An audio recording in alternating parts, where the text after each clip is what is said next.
എന്റെ പ്രിയപ്പെട്ടവരെ, കുടുംബജീവിതത്തിൽ പോലും പരസ്പരം സഹിക്കാനും ക്ഷമിക്കാനുമുള്ള മനസ്സില്ലാതെ പെട്ടെന്ന് വരുന്ന ദേഷ്യത്തിന്റെ പേരിലാണ് ഒരുപാട് കുടുംബജീവിതം തെറ്റിപ്പിരിഞ്ഞു പോകുന്നത്. ഹൈന്ദവ മതത്തിൽ നമ്മുടെ ഒരു സഹോദരൻ ഇവിടെ പ്രവർത്തിക്കുന്നുണ്ടല്ലോ, നുസ്രത്തുൽ അനാമൽ സുകേഷ്. ഹൈന്ദവരുണ്ടെങ്കിൽ അറിയട്ടെ, ഹൈന്ദവ മതത്തിൽ ഏറ്റവും കൂടുതൽ ദേഷ്യം കൂടിയ ഒരു ദൈവമുണ്ട്. അത് ദൈവം എന്നറിയോ? ഭയങ്കര ദേഷ്യമാണ് ദൈവത്തിന്. ശിവനാണ്. ശിവന് ഭയങ്കര ദേഷ്യമാണ്. അതുകൊണ്ട് തന്നെ ശിവന്റെ ഭാര്യയായ പാർവതി ഒരിക്കൽ ശിവനോട് പറഞ്ഞു, നിങ്ങളുടെ കൂടെ കഴിയുന്നത് ഒരു ദുർവാസം തന്നെയാണ്, നിങ്ങളുടെ കൂടെ കഴിയുന്നത് ഒരു ദുർവാസം തന്നെയാണ്. അങ്ങനെ ശിവന്റെ കോപവും ക്രോധവും എല്ലാം കൂടി വേറൊരു സൃഷ്ടിയായിട്ട് പടച്ചു. ആ സൃഷ്ടിയുടെ പേരാണ് ദുർവാസാവ്. റളിയല്ലാഹു അൻഹു പറയുന്നത് സഹാബത്തിന്റെ പേരൊന്നുമല്ല, ദുർവാസാവ് എന്ന് പറയും. ഹൈന്ദവ പുരാണങ്ങൾ പരിശോധിച്ചാൽ കാണാം ദുർവാസാവും ശകുന്തളയും തമ്മിൽ ടച്ചാണ്, കമ്പനിയാണ്. പുരാണങ്ങൾ പറയുന്ന കഥയാണ്, അല്ല അവരെ കുറ്റപ്പെടുത്തിയത്, അവരുടെ പുരാണത്തിന്റെ കഥയാണ്. ദുർവാസാവും ശകുന്തളയും. കന്യാശ്രമത്തിൽ ശകുന്തള അങ്ങനെ ഇരിക്കുമ്പോൾ ദുർവാസാവിനൊരു തീരുമാനമുണ്ട്. ദുർവാസാവ് എവിടെ ചെന്നാലും തന്നെ കാണുന്നവരൊക്കെ എഴുന്നേറ്റ് നിൽക്കണമെന്നാണ് നിയമം. കാണുന്നവരൊക്കെ എഴുന്നേറ്റ് നിന്ന് ബഹുമാനിക്കണമെന്ന്. അങ്ങനെ ശകുന്തളയെ കാണാൻ വേണ്ടി ദുർവാസാവ് വന്നപ്പോൾ ശകുന്തള കന്യാശ്രമത്തിൽ തന്റെ കാമുകനെ കുറിച്ച് ചിന്തിച്ചുകൊണ്ടിരിക്കുകയാണ്. അങ്ങനെ ചിന്തിച്ചുകൊണ്ടിരിക്കുമ്പോൾ ദുഷ്യന്തനെ കുറിച്ചാണ് ചിന്തിച്ചുകൊണ്ടിരിക്കുന്നത്. ആ സമയത്ത് ശകുന്തളയുടെ ദുർവാസാവ് വന്നിട്ട് എഴുന്നേൽക്കാത്തത് കൊണ്ട് ശകുന്തളയുടെ തലയിലേക്ക് കൈവച്ചുകൊണ്ട് ദുർവാസാവ് പറഞ്ഞു, നീ ഇതുവരെ ആരെക്കുറിച്ചാണോ ചിന്തിച്ചുകൊണ്ടിരിക്കുന്നത്, അയാള് നിന്നെയങ്ങു മറന്നു പോകട്ടെ. ശാപം ഏറ്റു. അന്ന് മുതൽ പിന്നെ ദുഷ്യന്തൻ ശകുന്തള ദുഷ്യന്തൻ എത്ര മിസ് കോൾ അടിച്ചിട്ടും പിന്നെ തിരിച്ചു വിളിക്കുന്നില്ല. കമ്പനി അതോടുകൂടി പൊളിഞ്ഞു എന്നാണ് പുരാണം പറയുന്നത്. ദുഷ്യന്തന്റെയും ഈ ശകുന്തളയുടെയും ബന്ധം ദുർവാസാവിന്റെ ശാപം കൊണ്ട് പൊളിഞ്ഞു പോയതാണ്. അപ്പൊ ദേഷ്യം കൂടിയവരെ നമുക്ക് ആർക്കും ഇഷ്ടമല്ല. അല്ലാഹുവിന്റെ ഹബീബ് പറഞ്ഞത് എന്താണ്? ഔസിനി യാ റസൂലല്ലാഹ്, ഔസിനി യാ റസൂലല്ലാഹ്, നബിയേ നല്ലൊരു കാര്യം കൊണ്ട് എന്നോട് വസിയത്ത് ചെയ്യണമെന്ന് പറഞ്ഞുകൊണ്ട് നബി തങ്ങളുടെ മുമ്പ് വന്നപ്പോ അല്ലാഹുവിന്റെ റസൂല് പറഞ്ഞു കൊടുത്തതെന്താ? ലാ തഗ്ലബ്, ലാ തഗ്ലബ്, ലാ തഗ്ലബ്, നീ കോപിക്കല്ലേ, നീ കോപിക്കല്ലേ. 3 പ്രാവശ്യമാണ് പറഞ്ഞത്.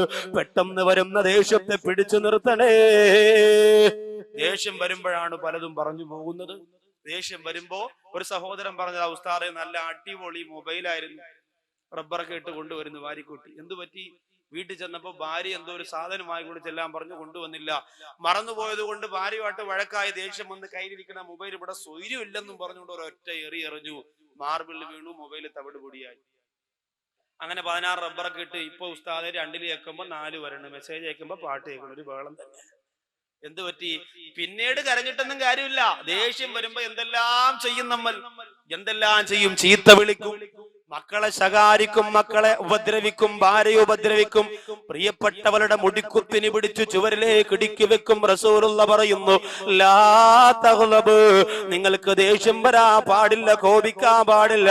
ഇനി അങ്ങനെ ദേഷ്യം വന്നാൽ നിൽക്കുമ്പോഴാണ് ദേഷ്യം വരുന്നതെങ്കിൽ ഇരിക്കണം, ഇരിക്കുമ്പോഴാണ് ദേഷ്യം വരുന്നതെങ്കിൽ കിടക്കണം, കിടക്കുമ്പോഴാണ് കിടന്നിട്ടും ദേഷ്യം പോകുന്നില്ലെങ്കിൽ പോയി വുളു എടുക്കണമെന്നാണ്. ശരീരം പിന്നെ ചൂടായി നിൽക്കുമ്പോഴാണ് ദേഷ്യം വരിക. അതുകൊണ്ട് എന്ത് ചെയ്യണം? ആ ശരീരത്തെ നമ്മൾ എന്ത് ചെയ്യണം? പിടിച്ച് നിയന്ത്രിച്ച് വെള്ളമൊക്കെ ഒഴിച്ച് തണുപ്പിക്കണം. എഞ്ചിൻ ചൂടായ പിന്നെ വെള്ളം ഒഴിച്ചു കൊടുക്കണം. ഇത്തിരി നേരം ഒന്ന് സമാധാനമായിട്ട് എവിടെയെങ്കിലും കൊണ്ട് കിടത്തണം, അല്ലെങ്കിൽ സംഭവമൊക്കെ പൊട്ടിത്തെറിക്കും. പുതിയോതിനൊക്കെ ചൂടായി, ഞാനിവിടെ എന്റെ വാപ്പാരെ കവറാണ് ഇവിടെ ആദ്യം വെട്ടിയുണ്ട് ചാടി എഴുന്നേക്കുമ്പോ നീ അവിടെ ഇരിയുടെ ശുക്കൂറ ഇരിയടാ. ഇരുത്തമ്പ് ദേഷ്യം കുറച്ച് തീരും.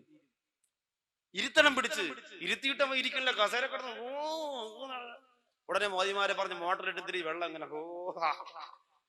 അപ്പോഴത്തണക്കും. ഭർത്താവ് ദേഷ്യപ്പെടുമ്പോ ഭാര്യ എന്ത് ചെയ്യണം? പൈപ്പ് എടുത്തോണ്ട് വന്നിട്ട് വെള്ളം അങ്ങനെ കൊടുത്തിട്ട് ഇരിക്കും. Please sit down yeah husband എന്ന് പറയണം. കസേര ഇട്ടുകൊടുത്ത് ദൂരോട്ട് നിന്ന് പറയണില്ലേ, കസേര വണ്ടയ്ക്ക് അടിച്ചിട്ട് ഇറങ്ങി പോകുക. അപ്പൊ ദേഷ്യം നമുക്ക് വന്ന വലിയ പാടാണ്. ഇത് പിശാച് കൊണ്ടുവരുന്നതാണ്. ഒന്നാമത്തെ സമയം വിശദീകരിക്കാൻ നേരമില്ല. ഒന്നാമത്തെ സമയം പിശാച് ഒന്നാമത് വരുന്നത് ദേഷ്യം വരുമ്പോഴാണ്. രണ്ടാമതെപ്പോഴാണ്? കലീമുല്ലാഹി മൂസാ നബിയോട് ഇബ്ലീസ് ലഅനത്തുല്ലാഹി അലൈഹി പറഞ്ഞു കൊടുക്കുന്നു, നബിയേ രണ്ടാമത് എപ്പോഴാണ് ഞാൻ മനുഷ്യ മനസ്സിലേക്ക് കടന്നു വരുന്നതെന്നറിയോ? അന്യ സ്ത്രീയും അന്യ പുരുഷനും ഒറ്റയ്ക്കാകുമ്പോഴാണ്. അന്യ സ്ത്രീയും അന്യ പുരുഷനും ഒറ്റയ്ക്ക് എവിടെയെങ്കിലും ഇരുന്നാൽ കസേരയിട്ട് ഞാനും പോയിരിക്കും. എന്നിട്ട് പറയും, സംസാരിച്ചേ, വെറുതെ കിട്ടിയ അവസരമില്ല. അപ്പൊ എവിടാ വീട്? അങ്ങനെ തുടങ്ങും. ഇബ്ലീസ് മധ്യത്തിരുന്നുകൊണ്ട് ഇവരുടെ കാര്യങ്ങൾ ഭംഗിയാക്കി കൊടുക്കും. എത്രയോ സ്ഥലത്ത് അങ്ങനെ നടക്കുന്നു. ഇന്ന് ഇബ്ലീസ് അന്യ സ്ത്രീക്കും അന്യ പുരുഷനും വേണ്ടിയിട്ട് വർക്ക് ചെയ്യുന്നത് മൊബൈലിന്റെ രൂപത്തിലാണ്. മെസ്സേജ് രാത്രിയാകുമ്പോ 16 വയസ്സായ മോള് കിടന്നുറങ്ങുന്നു, ഉമ്മച്ചിരിയും വാപ്പച്ചിന്റെ അടുത്ത് കൂക്കൂ കൂക്കൂ മെസ്സേജ് വരാ. 1 മണിയാകുമ്പോ പെണ്ണെടുത്ത് വായിച്ചു നോക്കുമ്പോ മെസ്സേജ് MUPILAN മൂപ്പിലാൻ ഉറങ്ങിയോ? ഉറങ്ങിയെങ്കിൽ ടെറസിന്റെ മുകളിൽ കയറൂ, ഞാൻ അപ്പുറത്തെ വീട്ടിലെ ചെടിച്ചട്ടിയുടെ മണ്ടയിലുണ്ട്, നമുക്ക് വെളുക്കുന്നവരെ സംസാരിക്കാം. മെസ്സേജ്. അപ്പൊ ഇവള് തിരിച്ചു പറയും, എടാ ചീത്താനെ, വാപ്പ ഉറങ്ങിയിട്ടില്ല, പിന്നീട് കുറച്ചുകൂടെ കഴിയട്ടെ. കുറച്ച് കഴിയുമ്പോ വീണ്ടും കൂക്കൂ കൂക്കൂ. യവനിതൊന്നും നോക്കേണ്ട കാര്യമില്ല. അവന് വാപ്പായും ഉമ്മാക്കെ തലാക്കി ടെറസിന്റെ മണ്ടയിട്ടിരിക്കുകയാണ്. അവന് ഏതെങ്കിലും ഒരു പെണ്ണ് തിരിച്ച് റിപ്ലൈ കൊടുക്കുമ്പോ അങ്ങ് സംസാരം തുടങ്ങിക്കോളും. അതുവരെ ഇങ്ങനെ അയച്ചുകൊണ്ടിരിക്കും. അങ്ങനെ രണ്ടാമത് വീണ്ടും കൂക്കു കേൾക്കുമ്പോ ഈ പെണ്ണിന്റെ വാപ്പ പറയും, ആരിവാ അവിടെ ആരാ ബോംബ് വെച്ചെന്നാ തോന്നണ, കുറെ നേരമായിട്ട് കൂക്കു കൂക്കൂന്ന് കേൾക്കാം. ഇത് നിങ്ങൾ വിചാരിക്കും അത്രയും ബുദ്ധിയുള്ള പെണ്ണിന് പിന്നെ മൊബൈൽ സൈലന്റ് ആയിക്കൂടെയെന്ന്. ചൈന സെറ്റല്ലേ, സൈലന്റ് ആക്കി ആവണ്ടേ? ഹൗദിൽ കിടന്നാലും ബെല്ല് കേൾക്കണ സാധനമാണ് ചൈനക്കാരിറക്കണം. ഇനി ഇമാമിനെയും കൂടെ ചൈനയിൽ നിന്ന് ഇറക്കിയാൽ രക്ഷപ്പെട്ടു. ഇമാമിനെയും കൂടെ ചൈനയിൽ നിന്ന് ഇറക്കിയാൽ അടിപൊളിയായിരിക്കും, നല്ല രസമായിരിക്കും. വീഴ്ച എന്താടിയൊന്നും ഉണ്ടാവില്ല എന്ന് പറഞ്ഞ് കുത്തുപോകുമ്പോ വലിയ അല്ല, ശമ്പളം കൊടുക്കാനല്ലേ പാട്. ചൈനയിൽ നിന്ന് ഇറങ്ങിക്കോളി. എന്റെ സഹോദരങ്ങളെ, അപ്പോ അന്യ സ്ത്രീയും അന്യ പുരുഷനും ഒറ്റയ്ക്കെവിടെയെങ്കിലും ഇരുന്നാൽ മൂന്നാമനായി പിശാച് വരുന്നതാണ്. അഫറൈതൽ ഹമുവ യാ റസൂലല്ലാഹ്, അല്ലാഹുവിന്റെ റസൂലേ, ഹമുവിനെ കുറിച്ച് എന്തു പറയുന്നു നബിയേ? ഹമുവെന്ന് പറഞ്ഞാൽ ആരെന്ന് എന്റെ സഹോദരിമാർക്കറിയോ? ഭർത്താവിന്റെ അനുജനാണ്, ഭർത്താവിന്റെ ജ്യേഷ്ഠനാണ്. എന്തു പറയുന്നു നബിയേ? അള്ളാന്റെ റസൂല് പറഞ്ഞു, അവരും അന്യരാണ്. അൽ ഹമു അൽ മൗതു, ഹമുവെന്ന് പറയുന്ന ഭർത്താവിന്റെ അനുജനും ജ്യേഷ്ഠനുമായി നീ ഇടപെടുന്നത് അത് മരണത്തിന് തുല്യമാണ്.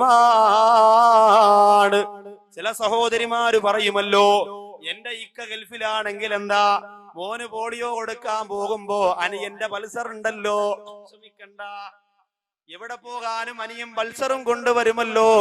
എന്റെ അനുജനും ഭാര്യയും കൂടി വീഗാലാൻഡിൽ പോയപ്പോ എന്നെയും കൊണ്ടുപോയല്ലോ. അനുജൻ എന്നോട് വല്ലാത്ത സ്നേഹമാണ്, എന്റെ ഇക്കയെക്കാളും ഇഷ്ടമാണ്. എന്റെ അനുജനില്ലെങ്കിൽ ഞാൻ ഒരുപാട് വേദനിച്ചു പോയന് എന്ന് പറയുന്നവര്, ഒരു ഭർത്താവിന്റെ അനുജന്റെ സ്നേഹം ഞാൻ നിഷേധിക്കുന്നില്ല.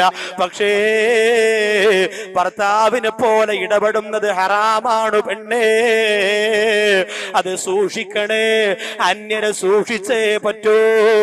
അത് മാമാടെ മോനാണ്, മാമിയുടെ മോളാണെന്നൊക്കെ പറഞ്ഞ് ഇബ്ലീസ് നിങ്ങൾക്ക് ബന്ധം ചേർത്ത് തരും. പക്ഷേ ഹറാമ് ഹറാമ് തന്നെ, അറിയാതെ ഞാനും നിങ്ങളും കുടുങ്ങിപ്പോകും. അള്ളാഹു കാത്തുരക്ഷിക്കട്ടെ. അതുകൊണ്ട് അന്യ സ്ത്രീയും അന്യ പുരുഷനും ഒറ്റയ്ക്കാകുന്ന സമയമുണ്ടല്ലോ. 14 വയസ്സുകാരിയായ മോള് അപ്പുറത്തെ വീട്ടിൽ കൊണ്ടാക്കിയിട്ട് കറങ്ങാൻ പോകുന്ന ഉമ്മ, 17കാരിയുടെ കൂടെ 22കാരന് ട്യൂഷൻ എന്ന പേരിൽ റൂമിന്റെ അടച്ചിടുന്ന ഉപ്പ, കേരള കലോത്സവത്തിന്റെ പേരിൽ, യുവജനോത്സവത്തിന്റെ പേരിൽ കോട്ടയത്തും തിരുവനന്തപുരത്തും ലോഡ്ജ് എടുത്തുകൊണ്ട് മക്കൾക്ക് താമസ സൗകര്യം ഒരുക്കി കൊടുക്കുന്ന ഉമ്മ, ഹോസ്റ്റലിൽ താമസിക്കാൻ വേണ്ടി 17കാരിക്ക് 18കാരിക്ക് സ്വാതന്ത്ര്യം കൊടുക്കുമ്പോ ആ പൊന്നുമോളെ മൊബൈലിലേക്ക് വിളിക്കുമ്പോ 24 മണിക്കൂറും ബിസിയാണെങ്കിൽ പിന്നെ എന്തിനാണ് ഉമ്മ മാസാമാസം വിദേശ രാജ്യത്ത് കിടന്ന് വിയർപ്പെടുക്കുന്ന ഭർത്താവിന്റെ നോട്ടുകെട്ട് വാങ്ങി മോളെ കുരുതി കൊടുക്കുന്നതുമ്മ? ശ്രദ്ധിക്കണേ. അന്യ സ്ത്രീയും അന്യ പുരുഷനും എവിടെ ഒറ്റയ്ക്കാകുമോ അവിടെ ഞാനുണ്ട് നബിയേ, അവരെ നശിപ്പിക്കാൻ ഞാനുണ്ട് നബിയേ. ഇതാണ് രണ്ടാമത് ഞാൻ വരുന്നതെന്ന് പറയുമ്പോ, മൂന്നാമത് എപ്പോഴാണെന്ന് ചോദിക്കുമ്പോ ഇബ്ലീസ് ലഅനത്തുല്ലാഹി അലൈഹി നബി തങ്ങളോട് പറയുന്നു, മൂസാ നബിയേ, മൂന്നാമത് എന്നെ ശ്രദ്ധിക്കാനുള്ളത് ഒരാൾ സ്വതക്ക കൊടുക്കാൻ തീരുമാനിക്കുമ്പോഴാണ്. ഒരാള് സ്വതക്ക കൊടുക്കാൻ തീരുമാനിക്കുമ്പോ പെട്ടെന്ന് ഇബ്ലീസ് വന്നിട്ട് പറയും അത്രയും കൊടുക്കണോ? 2 ദിവസം താമസിച്ചാൽ അതിന്റെ നേർ പകുതിയാകും, 3 ദിവസം താമസിച്ചാൽ 1/4 ഭാഗമാവും, 4ന്റെ അന്ന് 50 രൂപ കൊണ്ട് കൊടുത്ത് പോട്ടെ ആകാശരാമലേക്ക്. ഇന്നലെ ഇവിടെ നിന്ന് പോയ ഒരു സഹോദരൻ ഉദാഹരണത്തിന് ചിന്തിച്ചോ, 5000 രൂപ ഇന്ന് ഇവിടെ കൊടുക്കണം പാവപ്പെട്ട കൊച്ചുങ്ങൾക്ക് വേണ്ടി. ഒന്നുമല്ലെങ്കിലും ഇത്രയും ജനങ്ങൾ ഒരുമിച്ച് കൂടിയതിൽ ഒരാളുടെ ആമീൻ സ്വീകരിച്ചുകൊണ്ട് അള്ളാഹുവിനെ രക്ഷപ്പെടുത്തിയാലോ എന്ന് ചിന്തിച്ചുകൊണ്ട് 5000 കൊടുക്കാൻ തീരുമാനിച്ചു. വീട്ടിൽ പോയപ്പോ ഭാര്യ പറഞ്ഞു, പിന്നെ വല്ലതും കൊടുക്കണ്ടേ, പാവം, നല്ല പരിപാടിയാണ്, അതുകൊണ്ട് നമ്മുടെ വകയായിട്ട് എന്തേലും പാവപ്പെട്ട കുഞ്ഞുങ്ങളൊക്കെ നിക്കാഹിപ്പിക്കാനല്ലേ, നമുക്കും ഇല്ലേ 3 മക്കള്. ഇതൊക്കെ പറയുമ്പോ ഭർത്താവ് പറയാം 5000 രൂപ കൊടുക്കണം. 5000 രൂപയെ ഞാൻ വല്ല 500 രൂപയാണ് കൊടുത്താവുന്നോ? എന്റെ റബ്ബേ, ഇയാളെ ആള് കൊള്ളാലോ, 5000 രൂപയെ പടച്ചവനെ. ഇന്ന് രാവിലെ ഇവിടെ ഒരാള് വന്നതേ ഉള്ളൂ, കറണ്ടിലെ അടുപ്പം കൊണ്ട്. ഞാൻ പൈസ ഇല്ലെന്ന് വേണ്ടെന്ന് പറഞ്ഞു വിട്ടതാ. കറണ്ടിലെ അടുപ്പ് കമ്പനി പരിചയപ്പെടുത്തുന്ന പുതിയ സാധനമാണ് താത്ത, സ്വിച്ച് ഇട്ടാ മതി, ചായ റെഡി. താത്ത പറയും ഇന്ന് നോക്കട്ടെ, ഒരു ഗ്ലാസ് ചായ ഇട്ട് കുടിച്ച് താത്ത പറയും പൈസ ഇല്ല. എന്റെ പ്രിയപ്പെട്ടവരെ, അങ്ങനെ കമ്പനി പരിചയപ്പെടുത്തുന്ന സാധനങ്ങളുമായിട്ട് രാവിലെ വന്നപ്പോ വാങ്ങാതെ പറഞ്ഞു വിട്ടതല്ലേ. അതുകൊണ്ട് 5000 ഒന്നും കൊടുക്കണ്ട, ബാക്കി തഴവയിൽ എത്ര ആൾക്കാരുണ്ട് കാശുള്ളവര്. അതുകൊണ്ട് 5000 വേണ്ട, 2500 രൂപ കൊടുക്കണം. അങ്ങനെ തീരുമാനിക്കുന്നു. 2500 ആയി. രാവിലെ ആകുമ്പോ ഒരാൾ കല്യാണം വിളിക്കാൻ വന്നു, അവിടെ ഒരു 500 കൊടുക്കണ്ടേ, അപ്പൊ 2000 അവിടെ പള്ളി കൊടുത്തിട്ട് അവിടെ 500 കൊടുക്കും. അപ്പൊ 5000 പിന്നെ 2000 ആയി. അങ്ങനെ പാല് അച്ഛനും അച്ചാരം പിന്നെ കൊടുത്ത് അവസാനം ഇവിടെ വരുമ്പോ ദുആ ലിസ്റ്റിൽ പറയാൻ മടി. കാരണം എന്താ, 25 രൂപയേ ഉള്ളൂ, ബക്കറ്റ് കൊണ്ടുവരുമ്പോ ഇടാം. 5000 രൂപ ഒറ്റ ദിവസം കൊണ്ട് 25 രൂപയായി. ആലോചിച്ച് നോക്കി, ആര് സ്വതക്ക കൊടുക്കാൻ തീരുമാനിക്കുന്നുവോ പിശാച് അവിടെ കടന്നു വരുമെന്നാണ്.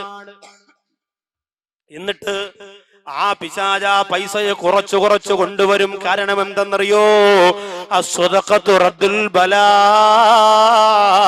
സ്വതക്ക എന്ന് പറയുന്നത് നിനക്ക് വരാനിരിക്കുന്ന ഒരുപാട് അപകടത്തെ അള്ളാഹു മാറ്റുന്നതിനൊരു കാരണമാണ്. അതുകൊണ്ട് നീ അപകടത്തിൽ വീഴുന്നതാണ് പിശാചിനിഷ്ടം. ഈ 3 സമയങ്ങളാണ് പിശാച് കടന്നു വരുന്ന ഏറ്റവും എളുപ്പമുള്ള വഴികൾ. ശ്രദ്ധിക്കണേ. അതുകൊണ്ട് എന്റെ പ്രിയമുള്ള സഹോദരങ്ങളെ, ഗൗരവത്തോടെ ആലോചിച്ചുകൊണ്ട് പിശാചിന്റെ കാലടികളെ പിൻപറ്റല്ലേ. അവർക്ക് അല്ലാഹു കൊടുക്കുന്നത് നരകത്തിന്റെ 4ാമത്തെ കവാടമാകുന്ന സഈറാണ്. നരകത്തിന്റെ 4ാമത്തെ കവാടമാകുന്ന സഈറിലേക്ക് കടന്നു പോകുന്ന 2ാമത്തെ വിഭാഗം ആരെന്നറിയോ? ഖുർആനാണ് പറയുന്നത്, ഇന്നല്ലദീന യഅകുലൂന അംവാലൽ യതാമാ ദുൽമാ ഇന്നമാ യഅകുലൂന ഫീ ബുതൂനിഹിം നാറാ വസയസ്ലൗന സഈറാ വസയസ്ലൗന സഈറാ. നരകത്തിന്റെ 4ാമത്തെ കവാടമാര സഈറില്ലേ, ആ സഈറിലേക്ക് കടന്നു പോകുന്ന 2ാമത്തെ വിഭാഗമാരാണ്. ഇന്നല്ലദീന യഅകുലൂന അംവാലൽ യതാമാ ദുൽമാ. അക്രമപരമായി അനാഥ മക്കളുടെ സ്വത്ത് കഴിക്കുന്നവരാണ്. യതീമീങ്ങൾക്ക് അർഹതപ്പെട്ട, യതീമീങ്ങൾക്ക് അവകാശപ്പെട്ട സ്വത്ത് കഴിക്കുന്നവരാണ്. യഅകുലൂന ഫീ ബുതൂനിഹിം നാറാ. അവരുടെ വയറ്റിലേക്ക് അവര് കഴിക്കുന്നത് നരകത്തിന്റെ തീയാണ്. വസയസ്ലൗന സഈറാ. അവരെ സഈർ എന്ന് പറയുന്ന നരകത്തിന്റെ 4ാമത്തെ കവാടത്തിൽ കടത്തുന്നതാണെന്ന് അല്ലാഹുവിന്റെ ഖുർആനാണ് പ്രിയപ്പെട്ടവരെ പറയുന്നത്. യതീംഖാന നടത്തുന്നവര്, യതീം മക്കളുടെ പേര് പറഞ്ഞ് വയറ് വളർത്തുന്നവര്, യതീമിന്റെ പേര് പറഞ്ഞുകൊണ്ട് ഗൾഫിൽ പോയി പണം പിരിക്കുന്നവര്, യതീമിന്റെ പേര് പറഞ്ഞുകൊണ്ട് വസ്തു വാങ്ങുന്നവര്, യതീംഖാന നടത്തിയിട്ട് മോളെ കെട്ടിച്ചവര്, യതീംഖാന നടത്തിയിട്ട് വലിയ വാഹനമെടുത്തവര്, അതിന്റെ 1 രൂപയെങ്കിലും യതീമക്കൾക്ക് അർഹതപ്പെട്ട പൈസയാണെങ്കിൽ മോനെ, നീ ആലിമാകട്ടെ, നീ ജാഹിലാകട്ടെ, നീ കൊടികെട്ടിയ പണ്ഡിതനാകട്ടെ, യഅകുലൂന ഫീ ബുതൂനിഹിം നാറാ. വജത്തിലേക്ക് കഴിക്കുന്നൊരു നരകത്തിന്റെ തീയാണ്. വസയസ്ലൗന സഈറാ. അവർക്ക് സഈർ എന്ന നരകത്തിന്റെ 4ാമത്തെ കവാടമാണ്. പക്ഷേ ഇഖ്ലാസോടെ യത്തീംഖാന നടത്തുന്നവർക്ക് വലിയ പ്രതിഫലമാണ്. 1 രൂപ പോലും ഹറാമായ രീതിയിലൂടെ അനാഥമക്കൾ കറുകരപ്പെട്ട പണം അടിച്ചു മാറ്റാറ്, കൈയിട്ട് വാരാറ്, 1 രൂപ പോലും പാഴാക്കാറ്, തൊട്ടാൽ പൊള്ളുന്ന പണം പോലെ കാത്തു സൂക്ഷിച്ചുകൊണ്ടാണ് പ്രവർത്തിക്കുന്നതെങ്കിൽ അൽഹംദുലില്ലാഹ് അവർക്ക് വല്ലാത്ത കൂലിയാണ്. പൊതുമുതൽ എന്നും അങ്ങനെ തന്നെയാണ്. യത്തീമക്കളുടെ സ്വത്തൊന്നു മാത്രമല്ല, അള്ളാന്റെ പള്ളിയുടെ സ്വത്തുണ്ടല്ലോ. കാണിക്ക വഞ്ചി പൊട്ടിച്ചുകൊണ്ട് പ്രസിഡന്റും സെക്രട്ടറിയും ഇരുന്ന് വളഞ്ഞിരുന്ന് എണ്ണുകയാണ്. അതിൽ നിന്ന് 1 രൂപയുടെ നാണയത്തൊട്ടറിയാതെ എണ്ണം തെറ്റിപ്പോയി. നീ എടുത്തിട്ടില്ല, എണ്ണം തെറ്റിയത് മാത്രമാണ് ചെയ്തത് എന്നതുപോലും ഹറാമാണ് മോനെ. ഇന്ന് സംഘടനകളുടെ അവസ്ഥ എന്താണ്? ഇന്ന് അറബി കോളേജിന്റെ അനാഥ മന്ദിരങ്ങളുടെ അവസ്ഥ എന്താണ്? ഇഖ്ലാസുള്ള പടച്ചോനെ പേടിയുള്ളവരെല്ലാം നടത്തുന്നതെങ്കിൽ വല്ലാത്ത അപകടം തന്നെ. നിന്റെ നരകത്തിന് പിന്നെ വേറെങ്ങും പോണ്ട. പള്ളിയുടെ ഓഫീസ് റൂമിൽ ഇരുന്നു കൊണ്ട് ജമാഅത്തിന്റെ വകയുള്ള പേനയുണ്ടല്ലോ, ആ പേന കൊണ്ട് രജിസ്റ്റർ ബുക്ക് വരയിട്ട് കൊണ്ടിരിക്കുമ്പോ നിന്റെ 9 വയസ്സുള്ള മോള് ഓടി വരുന്ന ഉപ്പാ, പ്രോഗ്രസ് കാർഡിൽ ഒപ്പിട്ടില്ല ഉപ്പാ എന്ന് പറഞ്ഞുകൊണ്ട് സ്കൂളിന്റെ പ്രോഗ്രസ് കാർഡും കൊണ്ടുവരുമ്പോ പള്ളിയുടെ ഓഫീസ് റൂമിലിരുന്ന് പൊതുമുതൽ ഉപയോഗിച്ച് വാങ്ങിയ പള്ളിയുടെ പേനയുണ്ടല്ലോ, ആ പേന കൊണ്ട് 9 വയസ്സുകാരിയാറ് പൊന്നുമോളുടെ പ്രോഗ്രസ് കാർഡിലേക്ക് നീ ഒരു വര ഇങ്ങനെ ഒപ്പായിട്ടിട്ട് കൊടുത്താ നിനക്ക് നരകം നിർബന്ധമാണ്. ഇത് കളിയല്ല മോനെ, ഇത് തമാശയല്ല. പള്ളിയുടെ പൈസ എടുത്ത് പലിശയ്ക്ക് കൊടുക്കുന്ന കാപാലികന്മാരുടെ കൈകളിലല്ലേ ഇന്ന് കേരളത്തിന്റെ ഒട്ടുമിക്ക പള്ളികളും സ്ഥിതി ചെയ്യുന്നത്. ഇമാമിങ്ങൾക്ക് വല്ലതും മിണ്ടാൻ പറ്റോ? മിണ്ടിയാലും തല പോയില്ലേ. കേരളത്തിൽ ഒരൊറ്റ പള്ളിയിലും പിന്നെ ജോലി ചെയ്യാൻ പറ്റൂല. പിന്നെ പെൺവാണിഭത്തിന്റെ നോട്ടീസ് അടിച്ചിറക്കി ഏത് പള്ളിയിൽ പാവപ്പെട്ട ഉസ്താദ് പോയിരുന്നാലും പാരയും ഫിത്തരയുമായിട്ട് ആളെ വിട്ടുകൊണ്ട് ലോകത്തൊരുപാട് പ്രശ്നമുണ്ടാക്കുന്ന പണപ്പൊതിയന്മാരെ. ഒരു ഉസ്താദിന് ഞാൻ ചോദിക്കുകയാണ്, ഒരു ഉസ്താദിന് നല്ലതുപോലെ നെഞ്ചു വിരിച്ചിരുന്നുകൊണ്ട് പലിശക്കെതിരെ പ്രസംഗിക്കാൻ പറ്റോ? അങ്ങനെ പ്രസംഗിച്ചാൽ പലിശ ഹറാമാണ്, അവര് നരകത്തിന്റെ തീയാണെന്ന് പ്രസംഗിച്ചാൽ കുറച്ചു നേരം കഴിയുമ്പോ തന്നെ ജുമാ നിസ്കാരം കഴിഞ്ഞ ഒരാൾ എഴുന്നേറ്റ് പറയും, പൊതിയോഗം ഉണ്ടായിരിക്കും, ആരും പോവരുത്. എന്താ? പിരിച്ചുവിടാൻ ഖത്തം പോകയാ, മതി. സാധേ നല്ല സ്വരം രാഗം ഒക്കെ കൊള്ളാം, പക്ഷെ ഇവിടെ ശരിയാവില്ല പറഞ്ഞു. വ്യഭിചാരത്തിനെതിരെ പ്രസംഗിച്ചാലോ പല പ്രാവശ്യവും തലയിൽ മുണ്ടിട്ട് ഓടിപ്പോയി ചെറുപ്പക്കാരെ പിടിച്ച് കൂമ്പുളക്ക് ഇടി കൊടുത്ത ആളായിരിക്കും അവിടുത്തെ കമ്മിറ്റിയിലെ മെയിൻ ആള്. വ്യഭിചാരത്തിനെതിരെ പ്രസംഗിക്കുമ്പോ അവര് വിചാരിക്കും ഇത് ഇവര് പണി കൊടുത്ത് പറയിപ്പിക്കുന്നതാ, പൊതുയോഗം ഉണ്ടായിരിക്കും, ആരും പോവരുത്. അപ്പോഴും പണി മൂലായിരിക്കന്നെ കിട്ടും. എത്ര സ്ഥലത്ത് ഇതൊന്നും പറയാതിരിക്കാൻ, ഇതൊന്നും കണ്ടില്ല കേട്ടില്ല എന്ന് വെച്ചുകൊണ്ട് അവര് വരുമ്പോ എഴുന്നേറ്റ് നിൽക്കുന്ന 3000 രൂപ ശമ്പളം വാങ്ങുന്ന പ്രിയപ്പെട്ട പണ്ഡിതന്മാരെ, അല്ലാന്റെ കോടതിയുണ്ട് മോനെ. ഷാറുവാക്കവിക്ക് പേടിയുണ്ട്, ഭയമുണ്ട്. അതുകൊണ്ടാണ് പറയുന്നത്, വിവരമില്ലാത്തവർക്ക് കൊടുക്കുന്ന ശിക്ഷയുടെ 7 ഇരട്ടിയാണ് വിവരമുള്ളവര് തെറ്റ് ചെയ്താൽ അല്ലാഹു കൊടുക്കുന്നത്. പ്രവാചകന്മാരില്ലാത്തവർക്ക് കൊടുക്കുന്ന ശിക്ഷയുടെ 7 ഇരട്ടിയാണ് തെറ്റ് ചെയ്യുന്ന പ്രവാചകന്മാർക്ക് അല്ലാഹു കൊടുക്കുന്നത്. തഴവ ഉസ്താദിന്റെ മഖാമിന് മുന്നിൽ നിന്ന് യാസീനോദി ഞാനും എന്റെ സുഹൃത്തുക്കളും ദുആ ചെയ്തത്, അല്ലാഹുവേ ഒരിക്കലും ഇല്ലാത്ത ഒരു വാക്കുപോലും എന്റെ നാവിൽ നിന്ന് കൊണ്ടുവരുമെന്നാണ്.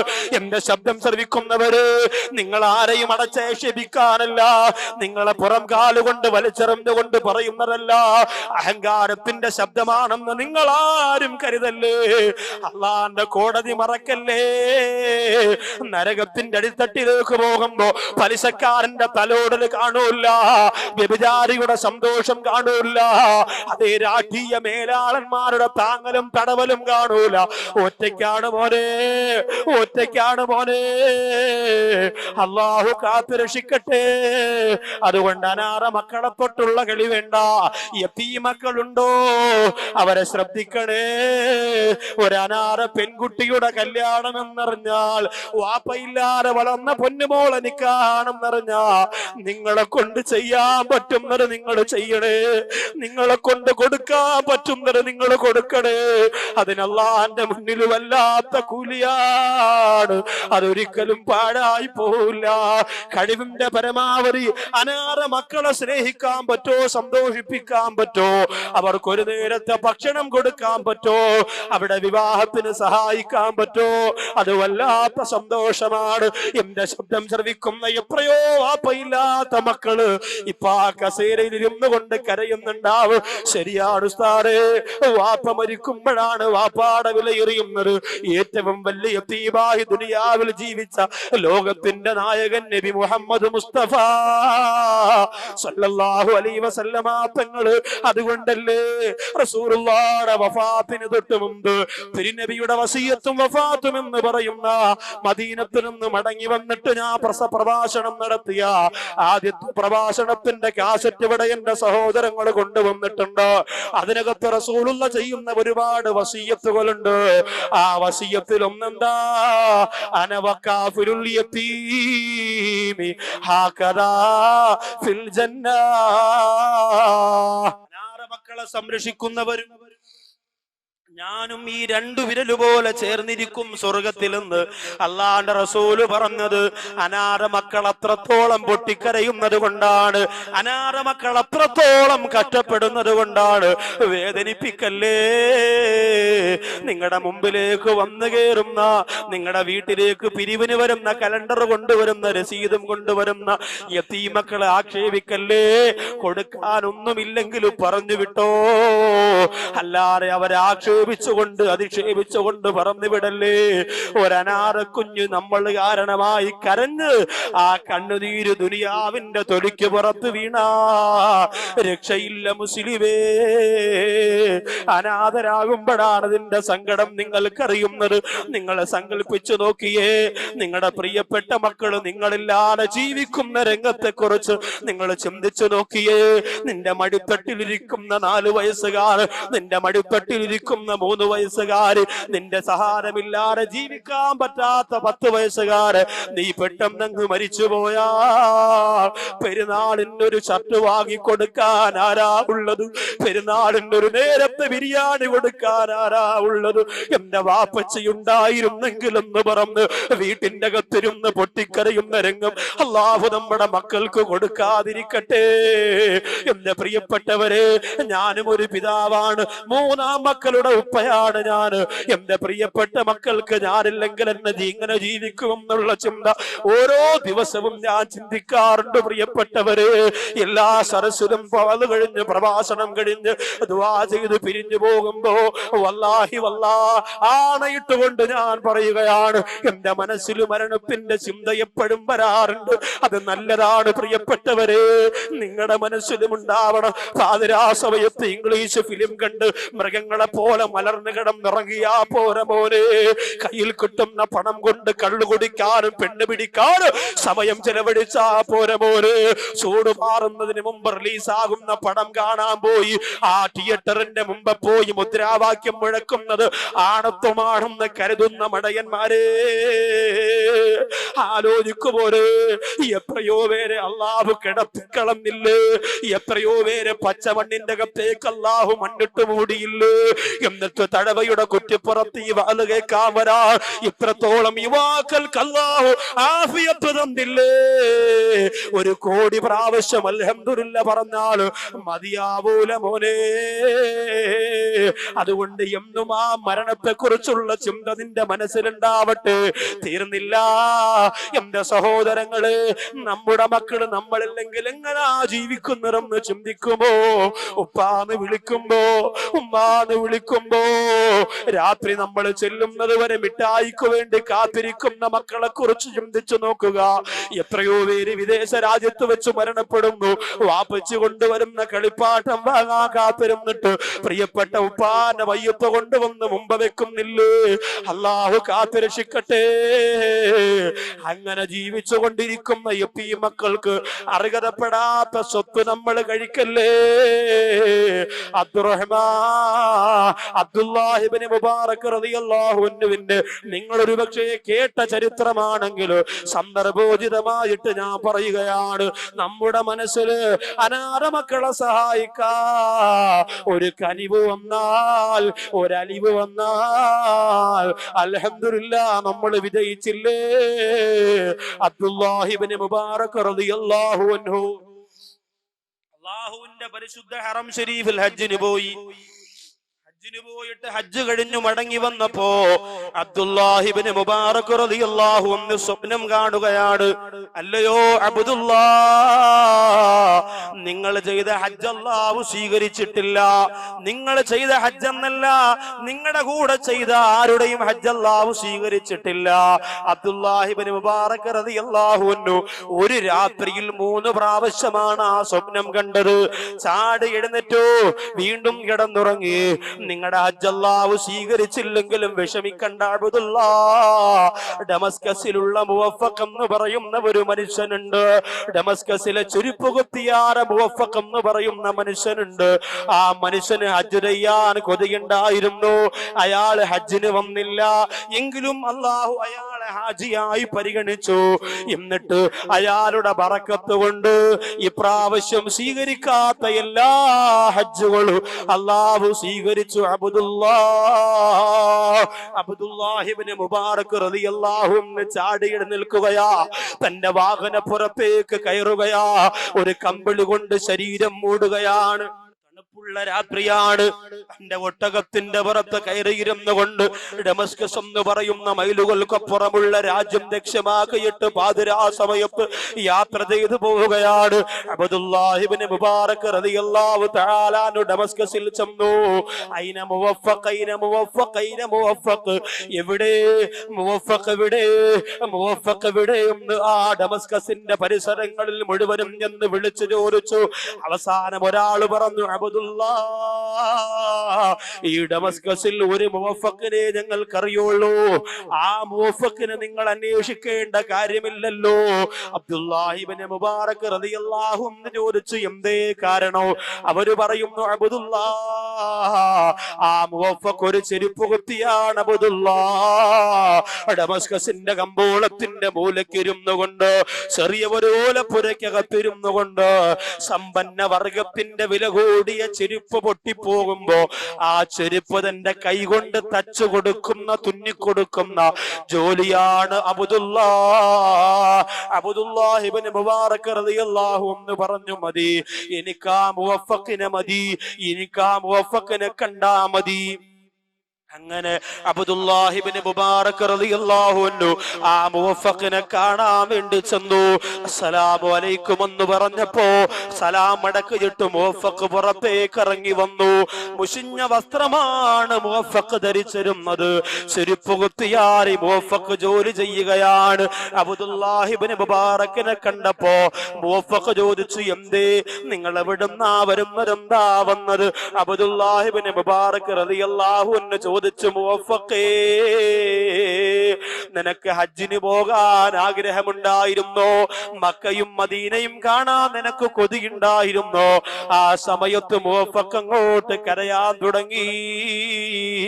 അബ്ദുല്ലാഹ്, എന്നെ മക്കയുടെയും മദീനയുടെയും കാര്യം വീണ്ടും നിങ്ങൾ ഓർമ്മിപ്പിക്കല്ലേ, എന്തേ കാരണമെന്ന് ചോദിക്കുമ്പോ മുവഫഖ് പറയുന്നു, അബ്ദുല്ലാഹ്, ഒരു ദിവസം ഞാൻ ചെരുപ്പ് കുത്തുമ്പോ കിട്ടുന്ന നാണയത്തൊട്ടുണ്ടല്ലോ, ആ നാണയത്തൊട്ടെന്റെ വീടിന്റെ ചിലവിന് പോലും തികയാറില്ല. പിന്നെ എങ്ങനാണ് എന്റെ ഹബീബിന്റെ റൗള കാണാൻ ഞാൻ പോകുന്നത്? എന്റെ ഈ തഴവാ കുറ്റിപ്പുറത്ത് വന്ന പ്രിയപ്പെട്ട സഹോദരങ്ങളെ, ലക്ഷക്കണക്കിന് രൂപ ഹണിമൂൺ ട്രിപ്പിന് വേണ്ടി ചെലവഴിക്കുന്നവരെ, വീഗാലാൻഡും ഗോവയും ഊട്ടിയും കൊടൈക്കനാലും എല്ലാം കറങ്ങി വരുമ്പോ ലക്ഷക്കണക്കിന് രൂപ ദൂർത്തടിക്കുന്ന സഹോദരങ്ങളെ, റസൂലുള്ളാഹിയുടെ മദീന കാണണ്ടേ, മസ്ജിദുൻ നബവിയിൽ പോകണ്ടേ, പൊന്നാര നബി തങ്ങളുടെ റൗളാ ശരീഫിന്റെ അകത്തേക്ക് നോക്കിയിട്ട് അസ്സലാമു അലൈക യാ റസൂലല്ലാ എന്ന് പറയണ്ടേ മുസ്ലിം? ഇതാ ചെരുപ്പ് കുപ്പിയാറെ പാവപ്പെട്ടവനാട് പറയുന്നു, അബ്ദുല്ലാ എനിക്കങ്ങനെ ആഗ്രഹിക്കാനല്ലേ പറ്റുള്ളൂ, എന്റെ കയ്യിൽ പണമില്ലല്ലോ, എന്നാലും ഞാൻ തോറ്റു കൊടുക്കാൻ തീരുമാനിച്ചില്ല. ഓരോരുത്തരും വന്ന് മദീനത്ത് പോകുന്ന കാര്യം പറയുമ്പോ എനിക്ക് കരച്ചിലാണ്. അവരോടൊക്കെ ദുആ ചെയ്യാൻ പറഞ്ഞു വിടലാണ് എന്റെ പതിവ്. പക്ഷേ അബ്ദുല്ലാ അങ്ങനെ ഓരോ ദിവസവും എനിക്ക് കിട്ടുന്ന നാണയത്തൊട്ട് ഒരു ചെറിയ ടിന്നിനകത്ത് ഞാൻ ഇട്ട് ശേഖരിച്ചു വെച്ചു. അബ്ദുല്ലാ ആ ടിന്നിന്റെ പുറത്ത് അസ്സലാത്തു വസ്സലാമു അലൈക യാ റസൂലല്ലാഹ് എന്ന് എഴുതി വെച്ചു. അബ്ദുല്ലാ പൈസ ഇട്ട് കൂട്ടി വെച്ചുകൊണ്ട് മോളെ കെട്ടിക്കാൻ പരിശ്രമിക്കുന്നവർ ആലോചിക്കണേ, പൈസ ഇട്ട് കൂട്ടി വെച്ചുകൊണ്ട് വാഹനമെടുക്കുന്നവർ ചിന്തിക്കണേ. അതുപോലെ ഒരു ആഗ്രഹമാണ് പൈസ ഇട്ട് കൂട്ടി വെച്ചുകൊണ്ട് റസൂലുള്ളാഹിയുടെ റൗള കാണാ എന്ന് പറയുന്ന ഈ സാധുവാര സഹോദരൻ ചെയ്തുകൊണ്ടിരിക്കുന്നത്. അബ്ദുല്ലാഹ് ഇബ്നു മുബാറക് റളിയല്ലാഹു അൻഹുവിനോട് പറയുന്നു, അബ്ദുല്ലാ അങ്ങനെ ഒരു ദിവസം 3 നാണയത്തൊട്ട് കിട്ടിയാൽ 2 നാണയത്തൊട്ട് ഞാൻ കൊണ്ടുവന്ന് ഈ പെട്ടിയിലേക്ക് ഇടുകയാണ്. എന്നിട്ട് ഒന്ന് മാത്രം എന്റെ പ്രിയപ്പെട്ട ഭാര്യന്റെ അടുത്ത് ഞാൻ കൊണ്ടുപോയി കൊടുക്കുകയാണ്. പല ദിവസവും ഞാൻ പട്ടിണി കിടന്നിട്ടുണ്ട്, എനിക്ക് ഭക്ഷണം വാങ്ങാനുള്ള പൈസയാണ് മക്കത്ത് പോകാനും മദീനത്ത് പോകാനും ഞാൻ മാറ്റിവെച്ചത്. അങ്ങനെ പൈസയല്ല തികഞ്ഞു എന്ന് ബോധ്യമായ ദിവസം ഞാൻ ആ പെട്ടി പൊട്ടിച്ചു. അബ്ദുല്ലാ എന്നിട്ട് അതിന്റെ അകത്തിരിക്കുന്ന നാണയത്തൊട്ടുകൾ ഞാൻ എണ്ണി നോക്കി. അബ്ദുല്ലാ എനിക്ക് സന്തോഷമായി, എന്റെ ഹബീബിനെ കാണാ, എന്റെ മക്കത്ത് പോകാ പണമായല്ലോ എന്ന് പറഞ്ഞ് ഞാൻ സന്തോഷിച്ചു. അപ്പോഴാണ് എന്നോട് എന്റെ പ്രിയപ്പെട്ട ഭാര്യ പറഞ്ഞതിക്കാ, എനിക്ക് നിങ്ങളോടൊരു ആവശ്യം പറയാനുണ്ട്. ഞാൻ ഗർഭവതിയാണല്ലോ, ഗർഭവതിയായ ഭാര്യയുടെ ആഗ്രഹം നടത്തി കൊടുക്കൽ ഒരു ഭർത്താവിന്റെ കടമയാണ്. എന്ത് ഭക്ഷണം ചോദിച്ചാലും കൊണ്ടു കൊടുക്കണ്ടേ? തഴവയുടെ പരിസരത്തുള്ള ഭാര്യമാര് ഗർഭവതികളാകുമ്പോ നിങ്ങൾ എന്ത് ചോദിച്ചാലും കൊണ്ടുതരാ. നിന്റെ ഭർത്താക്കന്മാർക്ക് കഴിവുണ്ടെങ്കിൽ മുവഫക്കിന്റെ ഭാര്യക്ക് അത് ചോദിക്കാൻ പറ്റോ? ഭർത്താവിന് കഴിവില്ലല്ലോ, പണമില്ലല്ലോ, സ്വത്തില്ലല്ലോ. മുവഫക്കിനോട് വന്നു പറയാണ് കരഞ്ഞുകൊണ്ട്.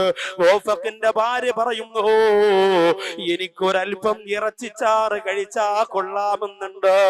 ആലോചിക്കണേ എന്റെ തഴവ കുറ്റിപ്പുറത്തുള്ള പെങ്ങളെ, 2 മാസം നീ ഗർഭവതിയാണെന്ന് ഭർത്താവ് പറയുമ്പോ ആപ്പിള് വേണോ, ഓറഞ്ച് വേണോ, പേരയ്ക്ക വേണോ, നീ ആവശ്യപ്പെടുന്നതല്ല നിന്റെ മുന്നിലേക്ക് ഈ ഭർത്താക്കന്മാര് കൊണ്ടുതരൂലേ? മുവഫക്കിന്റെ ഭാര്യ പറയുന്നു, ഇറച്ചിയുടെ ഒരൽപ്പം ചാറ് എനിക്ക് കഴിക്കാൻ കൊതി വരുന്നുണ്ട്. അബ്ദുല്ലാഹ് ഇബ്നു മുബാറക് റളിയല്ലാഹു അൻഹു പറഞ്ഞു, പെണ്ണേ എന്റെ കയ്യില് കാശില്ലല്ലോ, ഇതിൽ നിന്ന് 1 രൂപ പോലും എടുക്കാൻ പറ്റൂല.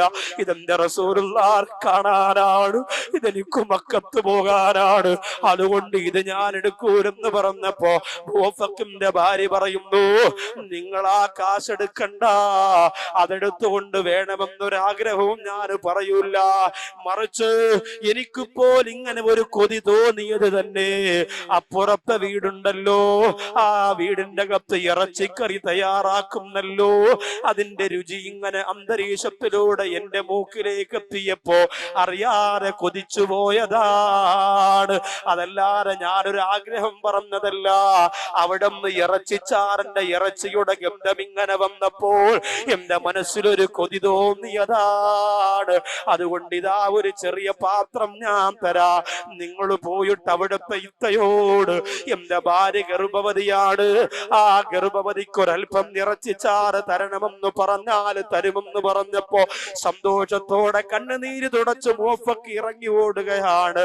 റസൂലുള്ളാഹിയുടെ പൈസ എടുക്കേണ്ടി വന്നില്ലല്ലോ, മക്കത്ത് പോകാനുള്ള കാശെടുക്കേണ്ടി വന്നില്ലല്ലോ. അങ്ങനെ മുവഫഖ പാത്രവും കൊണ്ട് അയൽ വീട്ടിലേക്ക് ചെല്ലുമ്പോ അയൽ വീട്ടിലെ സഹോദരി പറയുന്നു, മുവഫഖേ ഈ ഇറച്ചി നിങ്ങൾ കഴിക്കണ്ട, പ്രത്യേകിച്ച് ഗർഭവതിയായ നിങ്ങളുടെ ഭാര്യ ഇത് കഴിക്കാൻ പാടില്ല. മൂഫക്ക് ചോദിച്ച്, എന്തേ സഹോദരി നിങ്ങൾ അങ്ങനെ പറയുന്നു? ഒരു അത്യാവശ്യ ഘട്ടം വരുമ്പോഴല്ലേ സഹായിക്കാനുള്ളത്. ആ സമയത്താണ് മൂഫക്കിനോട് ആ പെണ്ണ് പറയുന്നത്, മൂഫക്കേ, എന്റെ ഭർത്താവ് മരിച്ചുപോയത് നിങ്ങൾക്കറിയുമല്ലോ. എന്റെ ഭർത്താവ് മരിക്കുമ്പോ 2 മക്കളെ എനിക്ക് തന്നിട്ടാണ് പോയത്. വാപ്പയില്ലാതെ ആ മക്കള് കരയാത്ത ദിവസമില്ല, വാപ്പയില്ലാതെ ആ മക്കള് സങ്കടപ്പെടാത്ത ദിവസമില്ല. വാപ്പയുണ്ടായിരുന്നെങ്കിൽ അവർക്കെല്ലാം കഴിക്കാമായിരുന്നു. വാപ്പ മരിച്ചത് കൊണ്ട് വാപ്പ തന്നിട്ട് പോയ സ്വത്ത് മുഴുവനും തീർന്നു പോയി. ഇന്നവര് പട്ടിണിയാണ്. മൂഫക്കേ, ഞാൻ എവിടെ വന്ന് കൈനീട്ടാനാണ്? എന്റെ അടുത്ത് താമസിക്കുന്ന മൂഫക്കേ, നിങ്ങൾ എന്നെക്കാളും പാവപ്പെട്ടവനല്ലേ? അതുകൊണ്ട് നിങ്ങളോട് എങ്ങനെയാണ് ഞാൻ സമ്പത്ത് ചോദിക്കുന്നത്? അതുകൊണ്ടാണ് മൂഫക്കേ നിങ്ങളുടെ വീട്ടിലേക്ക് ഞാൻ വരാത്തത്. പിന്നെ എവിടെ നിന്നാണ് പെങ്ങളെ നിനക്ക് ഇറച്ചി എന്ന് ചോദിച്ചപ്പോ ആ പെങ്ങള് കരഞ്ഞുകൊണ്ട് പറയുന്നു, മൂഫക്കേ, എന്റെ മക്കള് ഒന്നും കഴിക്കാതെ കരഞ്ഞ് കരഞ്ഞ് കരഞ്ഞ് മരിക്കുമെന്നുറപ്പായപ്പോ അള്ളാഹുവിനെ തവക്കുലാക്കിയിട്ട് ഞാൻ എന്റെ വീട്ടിൽ നിന്ന് ഇറങ്ങി. മൂഫക്കേ, എവിടെന്നെങ്കിലും എന്തെങ്കിലും കിട്ടുമെങ്കിൽ എന്റെ മക്കൾക്ക് കൊണ്ടുവന്ന് കൊടുക്കാമെന്ന് കരുതി ഞാൻ മരുഭൂമിയിലൂടെ നടന്നു പോകുമ്പോ കുറെ ദൂരത്ത് പക്ഷികളെന്തോ കൊത്തി വലിക്കുന്നത് കണ്ടു. മൂഫക്കേ, പക്ഷികളെന്തോ കൊത്തി വലിച്ചുകൊണ്ടിരിക്കുന്നത് കണ്ടു. മൂഫക്കേ, ഞാൻ അവിടെ ഓടിച്ചെന്ന് മൂഫക്കേ ചെന്നു നോക്കുമ്പോ ഒരു ചത്തുപോയ കോവർ കഴുതയുടെ ശവമാണ്. മൂഫക്കേ, ചത്തുമലന്ന് കിടക്കുന്ന കോവർ കഴുത, ജനങ്ങൾ ഒരുപാട് വെറുക്കുന്ന കോവർ കഴുത, ആ കോവർ കഴുതയുടെ ശരീരമാണ് ആ പക്ഷികൾ കൊത്തി വലിച്ചു കൊണ്ടിരിക്കുന്നത്. മൂഫക്കേ, അത് കണ്ടപ്പോ ഞാൻ മരുഭൂമിയുടെ മണ്ണുവാരി പക്ഷികളെ എറിഞ്ഞോടിച്ചു. മൂഫക്കേ, എന്നിട്ട് ഞാൻ തീരുമാനിച്ചു, എന്റെ മക്കൾക്ക് വേണ്ടി അള്ളാഹു തന്നതായിരിക്കാ, എന്റെ പിഞ്ചോമന മക്കൾക്ക് കൊടുക്കാൻ എന്റെ കരുണക്കടലാറ പടച്ചതമ്പുരാ തന്നതായിരിക്കാമെന്ന് പറഞ്ഞ് ആ കോവർ കഴുതയെ വലിച്ചെടുത്തു കൊണ്ടുവന്ന് കഴുകി വൃത്തിയാക്കി എന്റെ മക്കൾക്ക് കൊടുക്കാൻ ഈ വീട്ടിന്റെ അകത്ത് തയ്യാറാക്കുന്ന പാചകത്തിന്റെ സ്വാദാണ് നിങ്ങളുടെ ഭാര്യ അനുഭവിച്ചു കൊണ്ടിരിക്കുന്നത്. അല്ലാതെ ഇത് നിങ്ങൾക്ക് കഴിക്കാൻ പറ്റുന്ന മാംസമല്ല എന്ന് പറഞ്ഞപ്പോൾ അത് കേട്ട ഉടനെ മൂഫക്ക് ഞെട്ടിത്തരിച്ചു പോയി, പൊട്ടിക്കരഞ്ഞു പോയി. മൂഫക്കേ, ആ കോവർ കഴുതയുടെ മാംസമാണ് എന്റെ വീട്ടിന്റെ അകത്തുള്ള യതീമക്കൾക്ക് ഞാൻ കൊടുക്കുന്നതെന്ന് പറഞ്ഞപ്പോൾ കയ്യിലിരിക്കുന്ന ഇറച്ചിച്ചാറ് വാങ്ങാൻ കൊണ്ടുവന്ന പാത്രമില്ലേ, മൂഫക്ക് ദൂരേക്ക് വലിച്ചെറിഞ്ഞില്ലേ? എന്നിട്ട് തന്റെ ചെറ്റക്കൂരയിലേക്ക് ഓടിച്ചെല്ലുകയാണ്. ഇറച്ചിക്കറി വാങ്ങാൻ കാത്തിരിക്കുന്ന ഭാര്യയോട് പറയുന്നു, മാറി നിൽക്കു പെണ്ണേ. തട്ടിമാറ്റിയിട്ട് അകത്തേക്ക് പോയി റസൂലുള്ളാഹിയുടെ റൗള കാണാൻ ഹജ്ജിന് പോകാൻ വേണ്ടി കൂട്ടിവെച്ചിരിക്കുന്ന നാണയത്തൊട്ടുകൾ ഒന്നുപോലും ബാക്കി വെക്കാതെ മുഴുവനും വാരിയെടുക്കുകയാണ്. അസ്സലാമു അലൈക യാ റസൂലല്ലാഹ്, നബിയേ, എനിക്ക് മദീനത്ത് വരണമെന്ന് ആഗ്രഹമുണ്ടെങ്കിലും അതിനെനിക്ക് കഴിയൂല നബിയേ, എനിക്ക് ഹജ്ജ് ചെയ്യാൻ കഴിയൂല നബിയേ.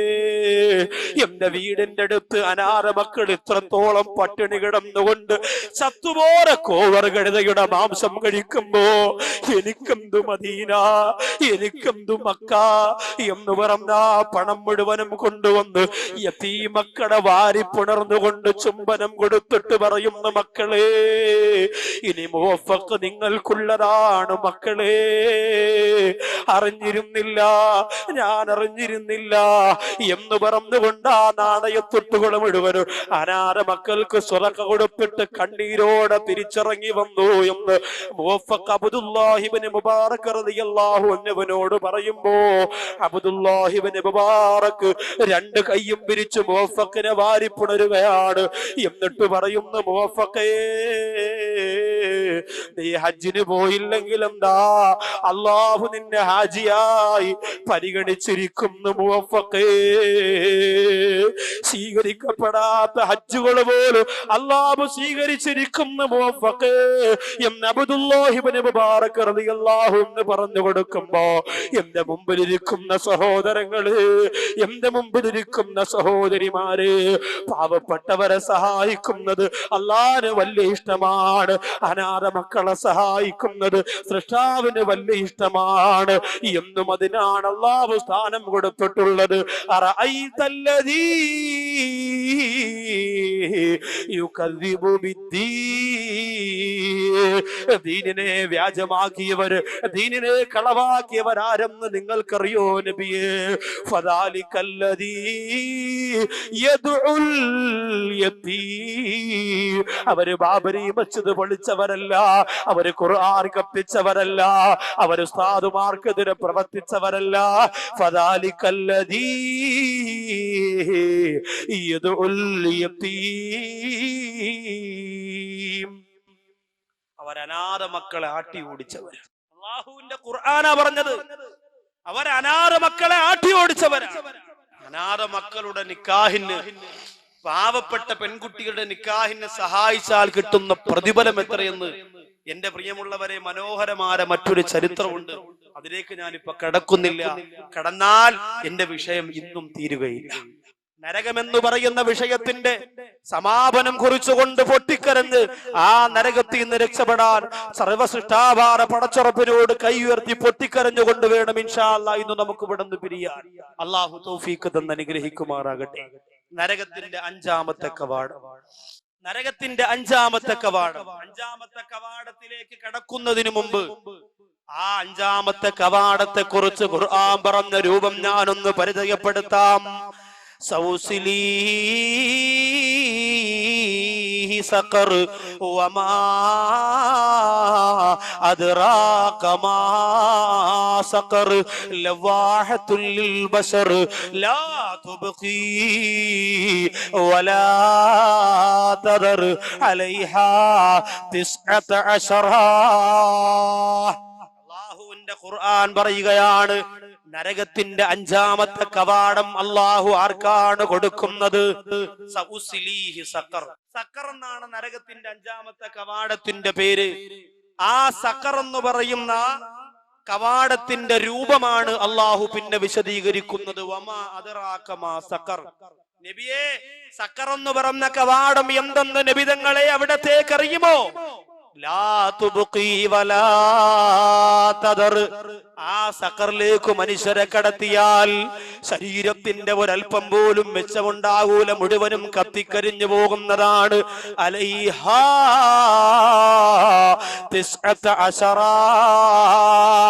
19 മലക്കുകളെ ആ സഖർ എന്ന് പറയുന്ന കവാടം നോക്കാൻ വേണ്ടി മാത്രം അള്ളാഹു പടച്ചിരിക്കുകയാണ്. 19 മലക്കുകളെ സഖർ എന്ന് പറയുന്ന കവാടത്തിൽ നിന്ന് കടന്നു വരുന്നവരെ നോക്കാൻ വേണ്ടി മാത്രം അല്ലാഹു പടച്ചിരിക്കുകയാണ്. യൗമ യുസ്ഹബൂന അലാ വുജൂഹിഹിം ദൂഖൂ മസ്സ സഖർ. അല്ലാഹു പറയുകയാണ്, ഖുർആനാണ് ഈ ഓതുന്നത്. എങ്ങനെയാണ് അഞ്ചാമത്തെ കവാടത്തിലേക്ക് മനുഷ്യരെ കൊണ്ടുപോകുന്നതെന്നറിയോ? മൂക്കുകുത്തി വലിച്ചടച്ചു കൊണ്ടുപോകുമെന്നാണ്. യൗമ യുസ്ഹബൂ മൂക്ക് നിലത്ത് തട്ടുന്ന രീതിയിൽ വലിച്ചഴച്ചു കൊണ്ടുപോകുന്നവരാണ്. എന്നിട്ട് സഖർ എന്ന് പറയുന്ന നരകത്തിന്റെ കവാടത്തിൽ എറിഞ്ഞിട്ട് മലക്കുകൾ പറയുമത്രേ, നീ അനുഭവിച്ചു കൊള്ളുക, നീ ആസ്വദിച്ചു കൊള്ളുക എന്ന് പറഞ്ഞ് വലിച്ചെറിഞ്ഞു കൊടുക്കൂ. ആ സമയത്ത് സ്വർഗത്തിൽ കിടക്കുന്നവർ ചോദിക്കുകയാണ്, മാ സലകക്കും ഫീ സഖർ. അല്ലയോ സഖറിനകത്ത് കടന്നുപോയവരെ, നിങ്ങൾ എന്തേ സഖറിലായി പോയി? ബാക്കിയുള്ള നരകത്തിന്റെ കവാടത്തിലൊന്നും കടക്കാറ് എന്തേ ഈ കവാടത്തിന്റെ അകത്ത് നിങ്ങളായി പോയെന്ന് ചോദിക്കുമ്പോൾ അവര് പറയുന്ന കാരണങ്ങളാണ് സഖറിലേക്ക് അവരെ കൊണ്ടുപോയത്. ആ കാരണം എനിക്കും നിങ്ങൾക്കും ഉണ്ടായാൽ നമ്മളും സഖറിലാണ്. അല്ലാഹു കാത്തുരക്ഷിക്കട്ടെ. ഈ സഖർ എന്ന് പറയുന്ന നരകത്തിൽ കിടക്കുന്ന നരകാവകാശികള് കാരണങ്ങൾ പറയുകയാണ്. എന്തേ കാരണമെന്നറിയോ? ആ കാരണം ഞാൻ നിങ്ങളോട് പറയുമ്പോ എന്റെ തഴവ കുറ്റിപ്പുറത്ത് വാത് കേൾക്കാവുന്ന സഹോദരങ്ങള്, ഈ കാരണങ്ങൾ എന്റെയോ നിങ്ങളുടെയോ ജീവിതത്തിൽ വന്നു പോയാ നമ്മളും ആ സഖറിലാണേ. അഞ്ചാമത്തെ കവാടമാറ സഖറിലാണ്. അല്ലാഹു കാത്തിരക്ഷിക്കട്ടെ. ഒന്നാമത്തെ കാരണം അവര് പറയുകയാണ്, കാലൂ, ഇത് ഖുർആനായത്തുകളാണ്. അവരോട് ചോദിക്കുന്നതും അവര് മറുപടി കൊടുക്കുന്നതുമല്ല, അല്ലാഹുവിന്റെ ഖുർആനാണ് ഈ പറയുന്നത്. കാലൂ, സഖറിനകത്ത് കിടക്കുന്നവര് പറയുന്നു, ഒന്നാമത്തെ കാരണം എന്തെന്നറിയോ? ഈ സഖറിന്റെ അകത്ത് ഞങ്ങളായി പോകാനുള്ള ഒന്നാമത്തെ കാരണം എന്തെന്നറിയോ? ലം നകു മിനൽ മുസല്ലീ, ഞങ്ങൾക്ക് നിസ്കാരമില്ലായിരുന്നു. വാക്കവിയുടെ വാദം എന്ന് പറയുമ്പോ ബൈക്കിലൂടെ ഒരു ബൈക്ക് 4-5 പേര് കയറിയിരുന്നു വാത് കേൾക്കാൻ ഞങ്ങൾ പോകുമായിരുന്നു. പക്ഷേ ഞങ്ങൾക്ക് നിസ്കാരമില്ല. നബിദിനമെന്ന് പറയുമ്പോ ഞരമ്പിന്റെ ഒരു ഭാഗം പോലും ബാക്കിയില്ലാതെ റിബൺ കെട്ടിയിട്ട് നബിദിനാഘോഷത്തിന് ഞങ്ങൾ ഇറങ്ങും. പക്ഷേ ഞങ്ങൾക്ക് നിസ്കാരമില്ല. ഞങ്ങൾ അല്ലാഹുവിന്റെ പള്ളിയുടെ പരിപാലനക്കാരാണ്. പള്ളിയിലെ വലിയ നേതൃത്വം വഹിക്കുന്നവരാണ്. വെള്ളിയാഴ്ച വന്ന് ബക്കറ്റ് എണ്ണലല്ലാതെ ലം നകു മിനൽ മുസല്ലീ, ഞങ്ങൾക്ക് നിസ്കാരമില്ല. സഹോദരിമാരെ, എന്താ പറയുന്നതെന്നറിയോ? ഞങ്ങൾ വാത് കേൾക്കാൻ പോയിട്ടുണ്ടായിരുന്നു മനുഷ്യരെ. നൗഷാദ് വാക്കവി മുവഫക്കിന്റെ ചരിത്രം പറഞ്ഞപ്പോ തലയിൽ കിടന്ന ചാളുകൊണ്ട് കണ്ണീര് തുടച്ച പെങ്ങളെ, ഈ കണ്ണീര് കൊണ്ട് അർത്ഥമില്ലാതാകുന്നത് എപ്പോഴെന്നറിയോ? ലം നകു മിനൽ മുസല്ലീ, നിങ്ങൾ നിസ്കരിച്ചില്ലെങ്കിലാണ്. നിസ്കാരമില്ലെങ്കിൽ പിന്നെ ഈ കണ്ണീരിന്റെ പേര് കള്ളക്കണ്ണീരെന്നാണ്. നിസ്കാരമില്ലെങ്കിൽ സകലതും പോയി. ഒന്നാമത്തെ കാര്യം അതല്ലേ. അതുകൊണ്ട് ഈ രാത്രി തന്നെ തീരുമാനിച്ചോ, അല്ലാഹുവിനെ ഭയപ്പെട്ടുകൊണ്ട് നിസ്കരിക്കുന്നവരായി ഞാനും നിങ്ങളും മാറണം. അതിന് അല്ലാഹു തൗഫീഖ് തരട്ടെ. വെറുതെ നിസ്കരിച്ചാ പോരാ, ഭയത്തോടെ ഈമാനോടെ തഖ്വയോടെ ചെയ്യണം. ഇല്ലെങ്കിൽ ഇതിനൊന്നും അല്ലാഹുവിന്റെ മുമ്പിൽ കൂലി കിട്ടൂല. വളരെ ഗൗരവത്തോടെ ചെയ്യേണ്ട കാര്യമാണ്. നിസ്കാരം ഒരു ഫാഷനാണ്. നിസ്കാരം ഒരു ഫാഷൻ. കുറെ ആൾക്കാർ ഇങ്ങനെ നിൽക്കും. പള്ളിയിലെ ജമാഅത്ത് കഴിയുമ്പോഴേ തുടങ്ങുള്ളൂ. പള്ളിയിലെ ജമാഅത്ത് നിസ്കാരം കഴിയുമ്പോൾ പുറകിൽ നിസ്കരിക്കൊണ്ടിരിക്കണോ എല്ലാവരും നോക്കോ, അല്ലോ ജിബ്രീലോ ഒരു കർച്ചിപ്പ് കൊടുത്തു, അല്ലാഹു അക്ബർ. കാരണം മനഃപൂർവ്വം താമസിച്ചു വന്നതാ. നേരത്തെ വുളു കൊടുത്ത് കയറാമായിരുന്നു. പൈപ്പിന്റെ മുട്ടിയിരുന്ന് പല്ലും കുത്തി കാര്യം പറഞ്ഞുകൊണ്ടിരുന്നു. മനഃപൂർവ്വം താമസിച്ചു വന്നതാ. എന്നിട്ട് ചില സഹോദരങ്ങളുണ്ട്, അവർക്ക് ഇമാമത്ത് നിൽക്കണമെന്ന് ഭയങ്കര ആഗ്രഹമാണ്. എത്ര പേരുണ്ടെങ്കിലും തള്ളി മാറ്റിയിട്ട് കയറി കർച്ചിപ്പൊക്കെ തലവെച്ച് ഭയങ്കര ഇമാമത്ത്. ഒരിക്കൽ ഇതുപോലെ മാലിക നിസ്കാരത്തിന്റെ സമയത്ത് ഒരാൾക്ക് 6:30 ബസ്സാണ്.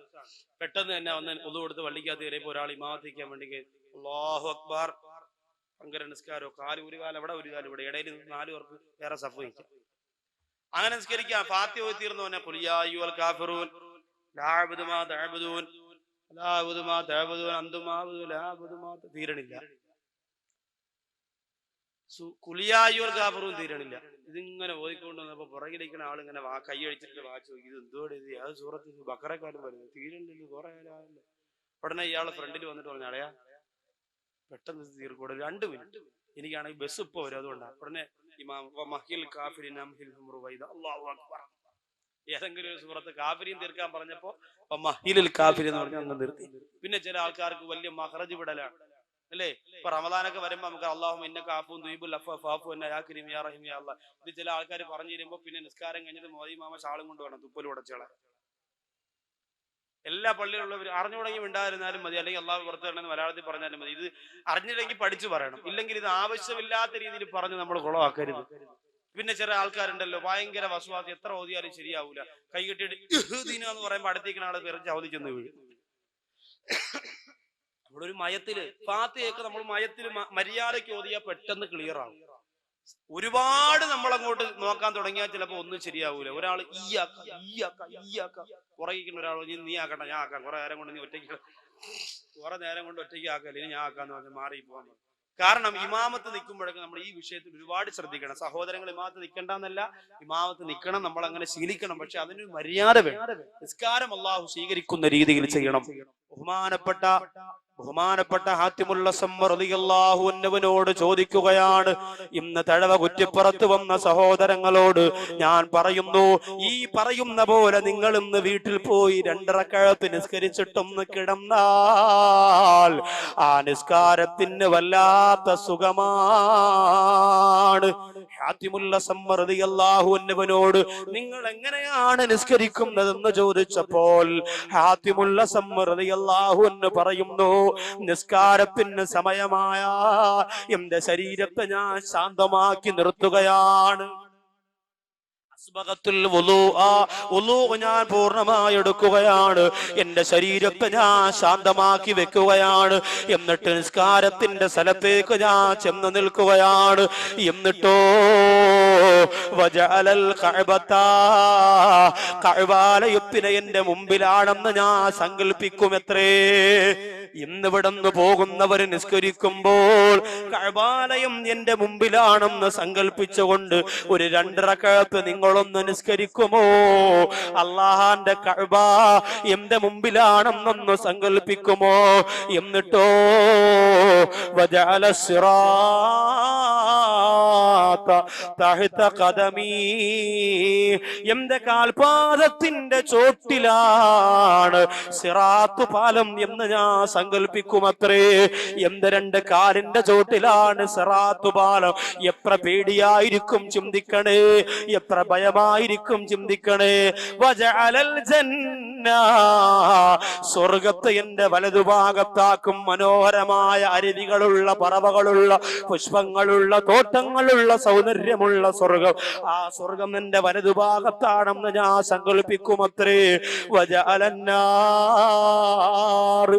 നരകമില്ലേ, ഇന്നലെയും ഇന്നുമായി വേദനയോടെ നാം പറഞ്ഞുകൊണ്ടിരിക്കുന്ന, ആളി പടർന്നുകൊണ്ടിരിക്കുന്ന നരകമില്ലേ, ആ നരകം എന്റെ ഇടതുഭാഗത്താണെന്ന് മനസ്സുകൊണ്ട് ഞാൻ സങ്കല്പിക്കും. വജഅല മലക്കുൽ മൗത്തി അസ്റായീൽ, ഖാബിദുൽ അർവാഹ് മലക്ക് അസ്റായീൽ അലൈഹിസ്സലാം എന്റെ പുറകിലാണ് എന്ന് ഞാൻ മനസ്സുകൊണ്ട് ചിന്തിക്കും. സലാം വീട്ടിയിട്ട് എന്റെ റൂഹ് പിടിക്കാൻ അസ്റായീലിന്റെ പുറകിൽ വന്ന് നിൽക്കാണെന്ന് ഞാൻ ചിന്തിക്കും. എന്നിട്ടാണ് ഞാൻ നിസ്കരിക്കുന്നത് എന്ന് ഹാത്തിമുൽ അസ്സം റളിയല്ലാഹു തആല അൻഹു പറയുമ്പോ, എന്റെ സഹോദരങ്ങളെ, അങ്ങനെ ചിന്തിച്ച് നിസ്കരിക്കാൻ നിങ്ങൾക്ക് കഴിയുന്നുണ്ടോ? വാച്ച് നോക്കി, ക്ലോക്ക് നോക്കിയല്ലേ നമ്മൾ നിസ്കരിക്കുന്നത്? തലചൊറിഞ്ഞല്ലേ നമ്മൾ നിസ്കരിക്കുന്നത്? അസ്റായീൽ പുറകിലുണ്ടെന്ന് ചിന്തിച്ച്, സിറാത്ത് പാലത്തിന്റെ മുകളിലാണ് നീയെന്ന് ചിന്തിച്ച്, നരകമാണ് ഇടതുഭാഗത്തെന്ന് ചിന്തിച്ച് നിസ്കരിക്കാ എന്റെ പ്രിയപ്പെട്ട മുസ്ലിങ്ങള് നമുക്ക് കഴിയണേ. ഒന്നാമത് പറഞ്ഞത് വുളു പൂർണ്ണമായിട്ട് എടുക്കും. അങ്ങനെ തന്നെ എടുക്കണം, വുളു പൂർണ്ണമായിട്ട് തന്നെ എടുക്കണം. സഹോദരങ്ങളൊക്കെ, പ്രിയപ്പെട്ട ചെറുപ്പക്കാരോട് പറയുന്നു, പള്ളിയിൽ ബാത്റൂമിലേക്ക് നമ്മൾ മലമൂത്ര വിസർജനത്തിന് പോയാൽ നമുക്ക് നേരമില്ല. മൊബൈൽ ഇങ്ങനെ ചെവിയിൽ ഇങ്ങനെ വെച്ചതാ, ഇങ്ങനെ ഒരു കൈ ഇങ്ങനെ ചെവിയിലും ഒരു കൈ ഇങ്ങനെ സിബിലുമാണ്. അല്ലെ ഞാൻ ബാത്റൂമിലാണോ? ഓക്കട പിന്നോട് ഓക്കട. നിസ്കരിക്കാൻ വേണ്ടി വരുമ്പോഴും അങ്ങനെ തന്നെ. നല്ലതുപോലെ മൂത്രം പോയി തീരുന്നതിന് മുമ്പ് നാം എല്ലാം ക്ലിയർ ആക്കി കഴുകി ശുചിയാക്കി ഉളു എടുക്കാൻ വേണ്ടി വന്ന് ഈ പൈപ്പിന്റെ ചോട്ടിലുള്ള കല്ലിലേക്ക് ഇരിക്കുമ്പോ 2 തുള്ളി അങ്ങ് വീഴും. അപ്പൊ ഞാൻ പറയാം, അൽഹംദുലില്ലാ, ഒരു ചെറിയ റാഹത്ത് കിട്ടി. റാഹത്തല്ല മോനെ, കറാഹത്ത കിട്ടാൻ പോണെ. ഇത് 2 തുള്ളി വീണത് നജസല്ലേ? നിന്റെ വസ്ത്രത്തിലേക്കാ ഇത് വീണത്. സുജൂദിൽ പോകുമ്പോ ബാക്കിയുള്ള എല്ലാ തുള്ളിയും പോകുമ്പോ സുബ്ഹാന റബ്ബിൽ അഅ്ലാ എന്ത് രസമാണ്, വലിയ ആശ്വാസമായി. ആലോചിച്ചേ, ഇത് ആർക്ക് വേണ്ടിയുള്ള നിസ്കാരമാണ്? ഇന്ന് ആർക്ക് നേരമില്ല. ബൈക്കിൽ പോണ കണ്ടിട്ടില്ലേ, ചെവിത ഇങ്ങനെ, ഞാൻ തടവ തിരിഞ്ഞിട്ട് അങ്ങനെ തിരിയാ ബൈക്കിൽ തല ഇങ്ങനെ. ഇതിനാണ് യഥാർത്ഥത്തിൽ തല തിരിഞ്ഞു എന്ന് പറയാം. ഇതാണ് തല തിരിഞ്ഞത്. സഹോദരിമാർക്ക് വരെ അങ്ങനല്ലേ, വീട്ടിൽ മലക്കറി എരിയുമ്പോഴും മീൻ കണ്ടിക്കുമ്പോഴും ഇങ്ങനെ മത്സ്യം എടുത്ത് ഇന്ന് അയലയാടി കിട്ടിയ തല ഇങ്ങനെ വെച്ചിരിക്കും. മൊബൈൽ ഇവിടെ ഇങ്ങനെ ഒരു ഫെവിക്കോൾ വാങ്ങിച്ച് തേച്ചങ്ങ് വെച്ചാൽ മതി. മൊബൈൽ എപ്പോഴും ഇങ്ങനെ 24 മണിക്കൂറും ഇങ്ങനെ. നമുക്ക് ആവശ്യത്തിന് വേണം, അത്യാവശ്യത്തിന് വേണം, അതൊക്കെ ശരിയാണ്. പക്ഷെ പള്ളിക്കകം പോലും സുജൂദിലേക്ക് പോകുമ്പോ സൈലന്റ് ആക്കിയ മൊബൈൽ ഇങ്ങനെ ബെല്ല് കത്തി. ഉടനെ പറയാം, അളിയാ നിസ്കാരത്തിലാണ്, സലാം വീട്ടിട്ട് വിളി, അസ്സലാമു അലൈക്കും, അല്ലാഹു അക്ബർ. ഇതാരും നമ്മൾ നിസ്കാരത്തിനോട് കാണിക്കുന്ന ഗൗരവക്കുറവാണ്, ഖൗഫില്ലായ്മയാണ് ഞാൻ ഈ പറയുന്നത്. അപ്പൊ ഒന്നാമത്തെ അതാണ്. എല്ലാം ഉണ്ട് പക്ഷെ നിസ്കാരമില്ല.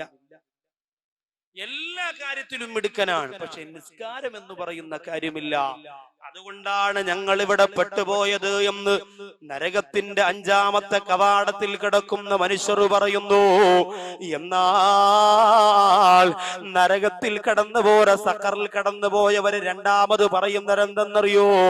ലം നകുനു തീമുൽ മിസ്കീൻ. ഞങ്ങളുടെ രണ്ടാമത്തെ കാരണം എന്തെന്നറിയോ? സഖർ എന്ന് പറയുന്ന ഏറ്റവും ഭയാനകരമായ നരകത്തിന്റെ 5ാമത്തെ കവാടത്തിൽ കടന്ന ഒന്നാമത്തെ കാരണം നിസ്കാരമില്ലാത്തതാണെങ്കിൽ രണ്ടാമത്തെ കാരണം എന്തേ? ലം നകുനു തീമുൽ മിസ്കീൻ. പാവപ്പെട്ടവർക്ക് ഞങ്ങളാരും ഭക്ഷണം കൊടുക്കൂല. പാവപ്പെട്ടവർക്ക് ഒരു നേരത്തെ ഭക്ഷണം നമ്മൾ കൊടുക്കൂല. ആ പരിപാടി ഞങ്ങൾക്കില്ല. അല്ലാഹു കാത്തുരക്ഷിക്കട്ടെ.